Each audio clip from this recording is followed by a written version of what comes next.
রাতে এসে দাঁড়িয়েছি, যার কাছে স্পেশাল ছিল। ওটা শান্ত আর কতটা সুন্দর। অবশেষে আমরা মগরা পৌঁছে গেলাম। মাইক্রোফোনটা একটু ডিস্টার্ব করছে। হ্যালো এভরিওয়ান, আসসালামু আলাইকুম। আশা করি সবাই ভালো আছেন। আমিও অনেক অনেক ভালো আছি। আমি সানিয়া। আমি থাকি হুগলি জেলার ঐতিহাসিক আদিসপ্ত গ্রামে। আপনারা দেখছেন আমার চ্যানেল সানিয়া 90। আজকে হঠাৎ করে একটা কাজের জন্য আমাকে আদিসপ্ত গ্রাম থেকে মগরা যেতে হচ্ছে। ভাবলাম একা কেন যাব, আপনারাও আমার সাথে চলুন। আজকের আবহাওয়াটা জাস্ট মাশাআল্লাহ, খুব সুন্দর রোদ উঠেছে। সো গাইস, একটা কথা তোমাদের আগেই বলে দিই, বেরোনোর সময় খেয়াল করে নিই যে মাইক্রোফোনটা একটু ডিস্টার্ব করছে, তাই অন স্পট কথাগুলো ঠিক মতো রেকর্ড হয়নি। সেই জন্য আমি বাড়িতে এসে শান্তিতে বসে ভয়েস ওভার দিচ্ছি।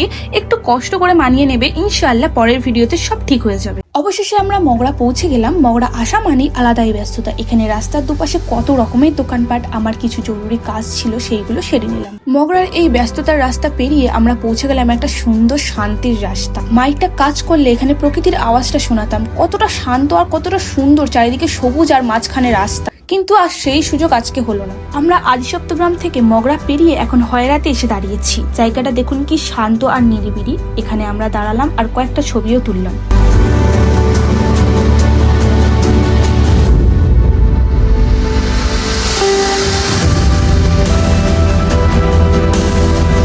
কাজ শেষ করে এখন বাড়ির পথে। আজকের এই ছোট্ট জার্নিটা ছোট্ট হলেও আমার কাছে স্পেশাল ছিল। আপনাদের কেমন লাগলো আদিসপ্ত গ্রাম থেকে মগরা পেরিয়ে ওই হয়রার পরিবেশটা অবশ্যই কমেন্ট করে জানাবেন। ভিডিওটি ভালো লাগলে লাইক দেবেন। আর হ্যাঁ, যারা এখনো আমার চ্যানেল সানিয়া 90-তে সাবস্ক্রাইব করেনি, তারা প্লিজ সাবস্ক্রাইব করে বেল আইকনটি ক্লিক করে দেবেন। আপনাদের ভালোবাসা আর সাপোর্ট আমার খুব প্রয়োজন। ভালো থাকবেন, সুস্থ থাকবেন। আল্লাহ হাফেজ। সাবধানে রাইড করবেন।